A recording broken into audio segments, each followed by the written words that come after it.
Hello people, Cretaceous Breaks here. Today I'm going to review the Grimdragon aka Ready Player One Mechagodzilla figure. And I apologize for some of the sounds at the background because there are lots of sounds coming from downstairs at my house, which I'm not sure what's happening, but let's look at the box. And it has a Mechagodzilla.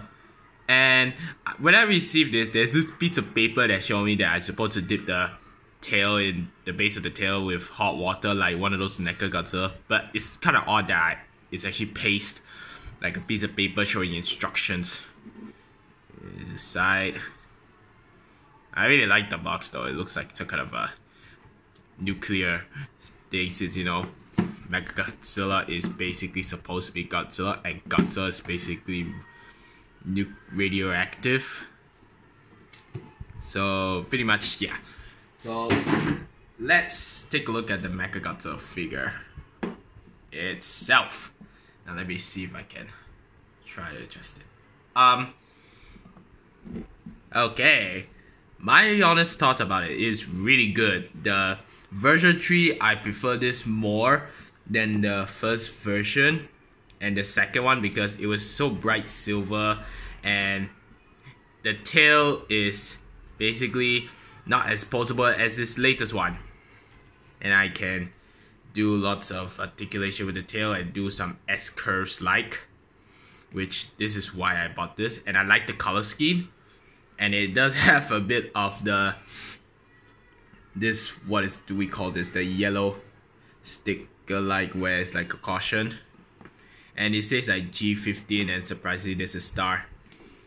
And I love the colors, and this is his head. It's supposed to be like Ready Player One.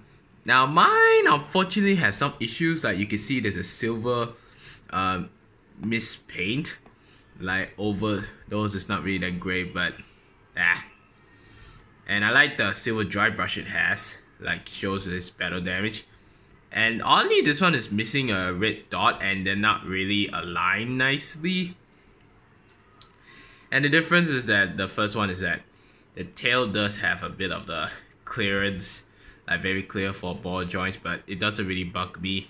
And the fins are kind of round, is they're very sharp, which I guess the reason why they changed the fin to make it rounder is because like it could hurt people.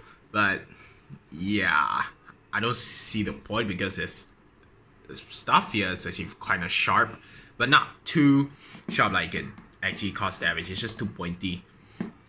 And this is and it has really nice details.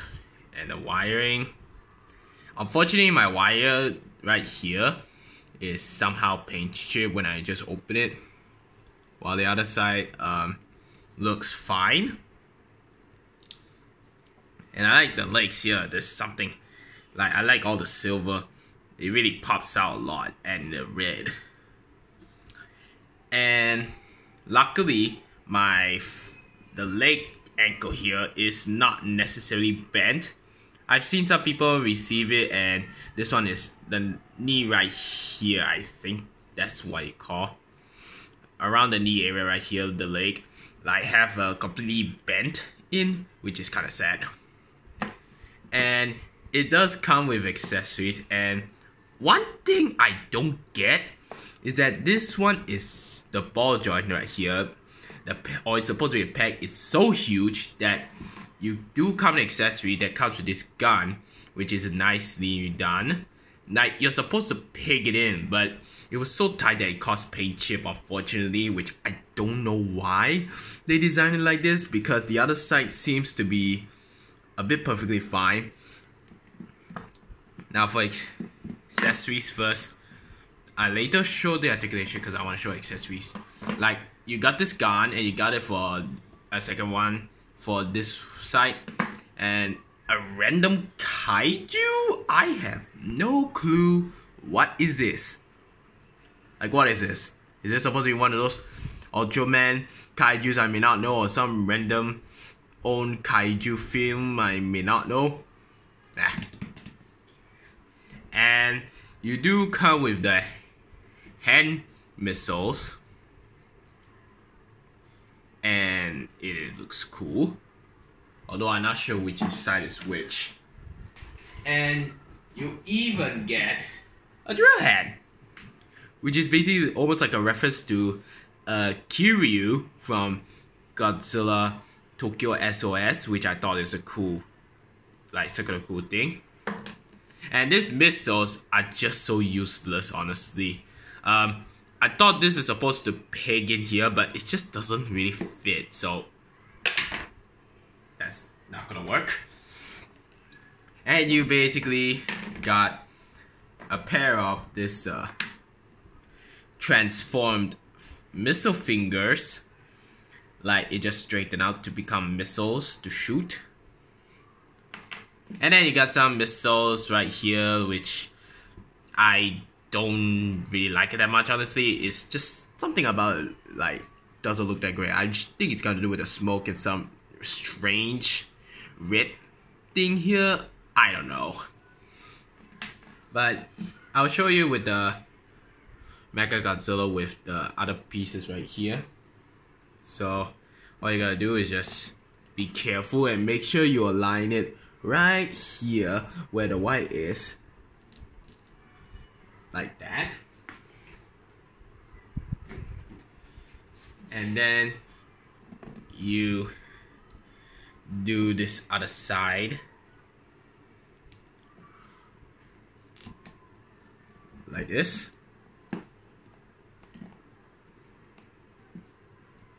And then for the missiles, you just simply peg it in where the hole is, but make sure you know which side here. And hold on, I need to see carefully. And here is basically Mechagodzilla with his gun missiles. And even though the movie doesn't do that, but it's really cool that you can actually get the opportunity to do this, to give like a bit of Kiryu vibes with this one. Which honestly, the Mechagodzilla in Ready Player One is very awesome, and his design looks cool. I kind of wish the battle was a bit longer, but as Ready Player One, it's supposed to be a huge crossover with the VR game. And as for the missiles, be aware that that one missile can only fit, and I'm not sure if it's only my copy or rest of the copy, like, can fit only one of these holes for this one right here. Like, either one of these holes for the arm cannon, well, this one is kind of loose. And the two missiles can only fit is this one right here. And it is cool that you can actually rotate a bit, but not really. You just have to adjust the arms. So be aware that these two missiles fit on the big cannon's shoulder, and this one missile only can fit the holes on this cannon right here.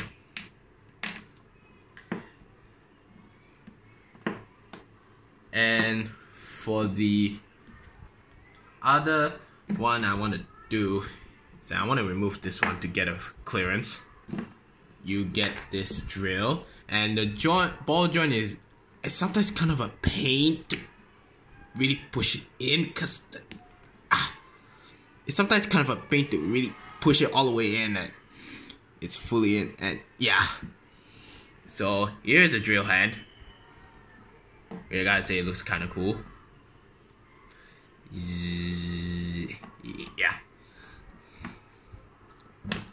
And as for his other missile hands that you can do is right here, and you can do like both of them, but it is still quite a pain to really push it all the way in. Jeez. I think I got it in. So this is what it would look like. Which I really like also the hand detail for this one. Alright, now let me remove all of these pieces here so you can go through an articulation. And I may want to try to keep the drill head just to keep the articulation, since the arm, two hands will be the same. Alright, now for articulation, for me, I've been fidgeting around yesterday since it arrived. I've been testing out. The head can move all the way around, I assume. Yep, all the way around, no problem. Can't really move up that much or down that much due to how it's designed. You can open its jaw this wide.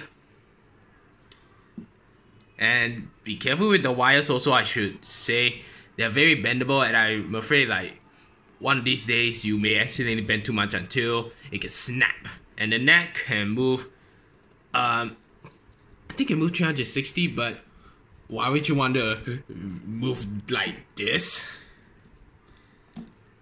And the shoulder is on a ball joint, so it can move out this much, because due to how the shoulder is designed inwards like this, you get a bicep swivel and a joint at the arm here. They can bend over 90 degrees, and the arm can move in, out, ball joint, and same with the other one. And when you put the drill head, it will basically move in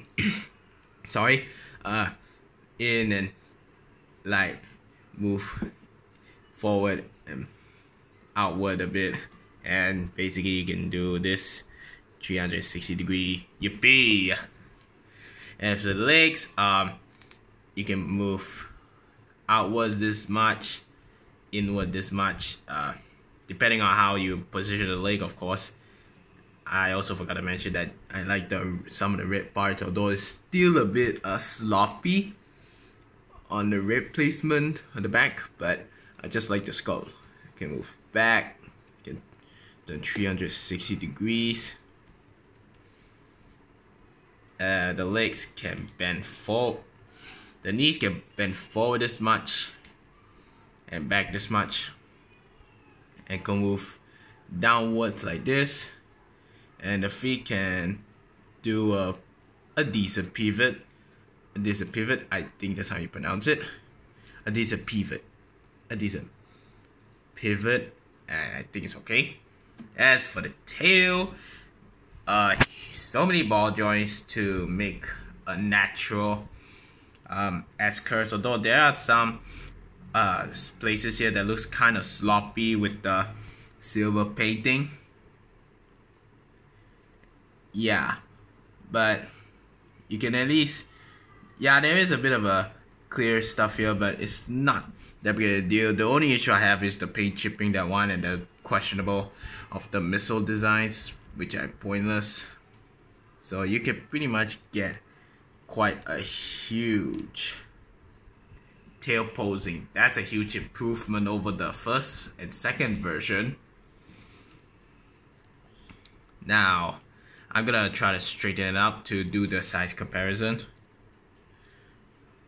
And be aware that when you use the jaw, you're gonna have to make sure to align it properly. Because it can get crooked whenever you open the mouth and you close. It can get crooked. So you need to close like this, and this is the maximum you can close, and you need to make sure to align it properly in order to close fully. And let me just try to clear things up a bit.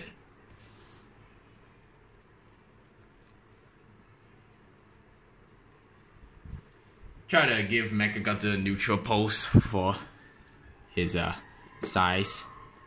And it's quite huge. Way taller than 7 inch. So here's his neutral pose, and here's my higher toys Godzilla. And you can see what I mean. It's way taller depending on how you position the legs, of course. And yeah, it's and fun fact, this is my first figure that is a third party and it is not a bootleg. And I spent like around $68 for this one, which it is a bit expensive, but I think it's kind of worth it because you got yourself a fully original figure that is not a bootleg, and you got some accessories, even though it's not really necessary, but it's really cool. And they look really cool together, and I can sort of see why for Godzilla vs. Kong they redesigned him. They designed a Mechagodzilla to not look like this one, because it's the same guy who designed Mechagodzilla in Ready Player One and Godzilla vs. Kong, in fact. So I guess he went through lots of concept art and went to the design of the Godzilla vs. Kong Mechagodzilla to where the head looks a bit similar to the Monster vs. Godzilla, which is honestly my favorite Mechagodzilla design and my favorite Godzilla design for the Monsterverse. So yeah. So my honest final thoughts about this figure. I think it's cool and I love the figure. I just love the colors, the sculpt, and the articulation is decent enough to get some posability.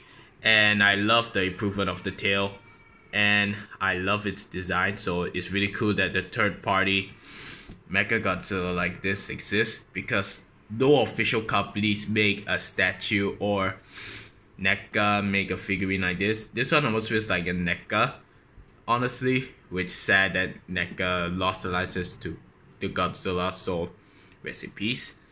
And the only nitpicks I have is basically, of course, the paint chip and the questionable design for this one here, and the knees right here are kind of loose, that it sort of had difficulty trying to balance itself without the tail supporting. Like, it definitely depends how you do it, but it's a possibility you can balance it without the tail supporting right here. Like, it is not supporting it. So yeah, I also like that. It's supposed to give like a military like decals. And so yeah, I definitely give this figure a 8 out of 10 because of the accessories, although there's some paint chips whenever I try to attach to the Mechagodzilla sadly, because I don't really like how it paint chip. And my higher Godzilla, I actually give it a 9 out of 10 because it is definitely one of my best favorite Godzilla figure. And I know there's a Higher Toys 2019 coming out which looks so much better, but that's only the prototypes. And if the prototype pictures showing exactly how the figure looks like, I'm not gonna buy it because I really have Godzilla Higher Toys the 2021. I thought it's good enough despite some nitpicks.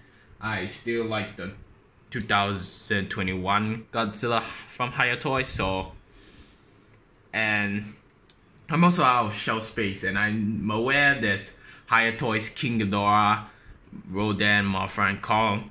While Mothra and King Ghidorah I pre-order. I don't do that because I won't buy it. I don't plan on doing it out of shelf space. So yeah, so for more Cretaceous Breaks videos, just leave a like, comment, and thanks for watching.